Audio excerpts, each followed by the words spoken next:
How rich is Mauritius?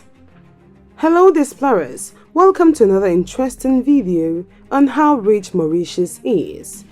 Officially, the Republic of Mauritius is an island nation in the Indian Ocean, about 2,000 kilometers off the southeast coast of the African continent, east of Madagascar. It includes the main island, also called Mauritius, as well as Rodrigues, Agalega, and St. Brandon. The islands of Mauritius and Rodrigues, along with nearby Réunion, a French overseas department, are part of the Mascarene Islands. The capital and largest city is Port Louis, where most of the population is concentrated. The country spans 2,040 square kilometers and has an exclusive economic zone covering 2.3 million square kilometers. Since independence in 1968, Mauritius has developed from a low-income, agriculturally based economy to an upper-middle-income diversified economy, with growing industrial, financial, ICT, and tourist sectors. For most of the period, annual growth has been roughly 4%. This compares very favorably with other sub-Saharan African countries and is largely due to sustained progress in economic conditions. Between 1977 and 2008, growth averaged 4.6%, compared with a 2.9% average in sub-Saharan Africa. Before we continue, please subscribe to our channel and hit the notification bell so you don't miss any of our uploads. The island nation of Mauritius had set itself apart as the wealthiest country on the African continent on a per capita basis. Over the past years, total wealth held in Mauritius has risen by 195% in US dollars terms, making it the fastest growing wealth market in Africa and one of the top 3 fastest growing worldwide over this period. Total wealth held in Mauritius now amounts to 43 billion US dollars, while per capita wealth stands at $33,000, making Mauritius the wealthiest country in Africa on an average wealth per person basis. A new report by Afrasia Bank and New World Wealth has put Mauritius in focus, looking at why the country has drawn such immense wealth to its shores. The sharp rise in Mauritius's wealth has been primarily due to the country's fundamentals, having a strong economic growth and a stable government, and also in its ability to draw wealthy individuals to do business and live there. The country has built up a solid financial sector, specializing in offshore banking, fund management, and private banking. When combined with an appealing tax regime, secure ownership rights, and a relatively low barrier to gaining permanent residency, it's no surprise over 4,600 high net worth individuals, people with a net worth over 1 million US dollars, have made it home. According to New World Wealth, these are the key draw factors for Mauritius. Strong economic growth factors, a thriving and growing financial services sector, well-developed banking system and stock exchange, strong FDI inflows, secure ownership rights, the most critical component of successful wealth creation globally. Low taxes, company and personal income tax rate are only 15%, with no inheritance or capital gains tax. Residents are free to invest overseas with no exchange controls. Low level of government regulation in the local business sector. Automatic permanent residency if one buys a $500 US plus home in the country.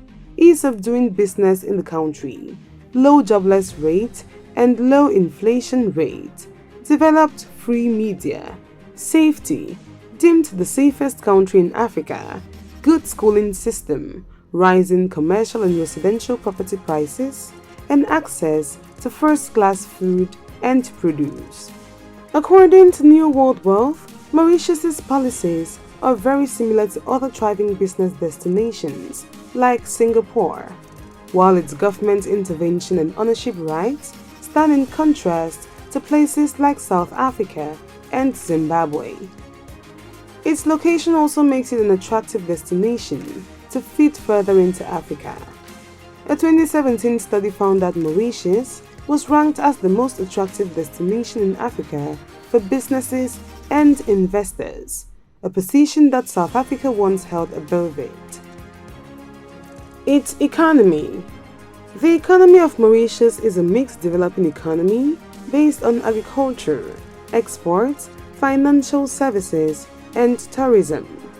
Since the 1980s, the government of Mauritius has sought to diversify the country's economy beyond its independence on just agriculture, particularly sugar production.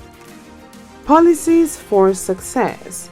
Recent reports on progress on the Millennium Development Goals by the Overseas Development Institute indicated 4 key reasons for economic success. Number 1. Heterodox liberalization and diversification. Mauritius has followed a pragmatic development strategy in which liberalization process was sequenced and tailored to its competitive advantages and weaknesses. The export-oriented approach has encouraged liberalization, supported by strong state involvement as a facilitator of the enabling government for the private sector, as operator to encourage competition, and as regulator to protect the economy as well as vulnerable groups and sectors from shocks. Strategies were evidence-based and adapted according to results. There has been consistency and stability regardless of which political party is in power. Liberalization occurred in phases that were initiated to build on advantages the economy enjoyed on the international market. In the 70s, Mauritius profited from sugar rents, established an export processing zone (EPZ), and successfully attracted capital and foreign investment in manufacturing. 80s to 90s, EPZ expanded and led to a significant increase in foreign direct investment and tourism. Preferential access to sugar and clothing markets amounted to 7% of GDP in the 80s and 4.5% in the 90s. Capital and current accounts were liberalized, contributing to an investment and employment boom, and the high inflow of FDI brought with it managerial skills. Number 2. Concerted strategy of nation building. A concerted strategy of nation building since independence created the foundations for sustained growth. Partnerships across ethnic groups allowed economic redistribution to be negotiated, and the resulting better balance of economic and political power allowed strong and independent institutions. The emerging political system encouraged a consultative approach to policy formation that allowed strategies for growth to be continued regardless of changes in the parties in power. Number 3. Strong and inclusive institutions. Strong institutions are critical in ensuring countries' competitiveness, economic resilience, and stability. They have supported development strategies and ensure that export earnings are reinvested in strategic and productive sectors. In the financial sector, they have built a regulated and well-capitalized banking and financial system that protected it from toxic assets prior to the 2008 global financial crisis. Number 4. Corruption laws.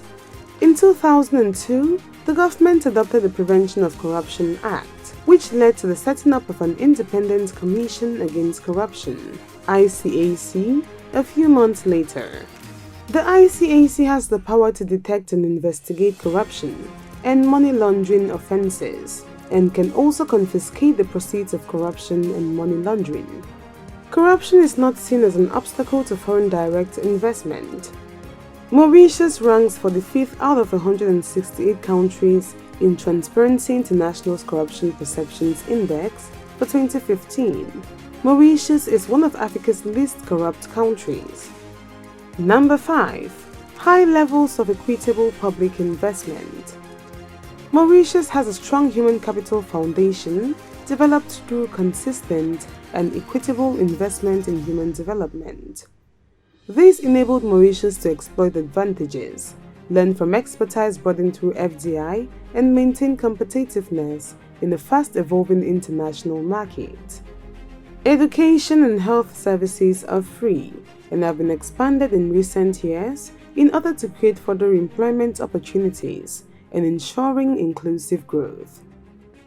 Around 90% of entrepreneurs in the export processing zone and in the manufacturing sector were Mauritian nationals. Business people had the human capital, education, and knowledge needed to exploit market opportunities. According to the government of Mauritius, the general outlook for the manufacturing sector is positive, as the country offers many opportunities to entrepreneurs across the various value chains. But insufficient skilled labor and limited research and development will remain impediments to potentially higher growth in this sector. Number 6. Financial services. Mauritius provides an environment for banks, insurance and reinsurance companies, captive insurance managers, trading companies, ship owners or managers, fund managers and professionals to conduct their international business. The economic success achieved in the 1980s engendered the rapid growth of the financial services sector in Mauritius. The following types of offshore activities can be conducted in Mauritius: offshore banking, offshore insurance, offshore funds management, international financial services, operational headquarters, international consultancy services, shipping and ship management, aircraft financing and leasing, international licensing and franchising, international data processing and information technology services, offshore pension funds, international trading, international asset management. Number 7. Information and communication technology. Since 2002, Mauritius has invested heavily into the development of a hub in information and communication technology, ICT. The contribution of the ICT sector accounts for 5.7% of the GDP. The ICT sector employs 15,390 people. In 2016, 2 students from Mauritius became finalists in Google Code In. In 2017, Mauritius got its first grand prize winner. In 2012, Mauritius participated for the first time in Google Summer of Code. In 2018, the Cyberstorm.mu team from Mauritius led 3 tracks during the Internet Engineering Task Force Hackathon in Bangkok. Mauritius is indeed an utopia in the continent, though a few number of African countries are aligned on almost the same degree, like Rwanda, Seychelles, South Africa, Algeria, Nigeria, just to name a few.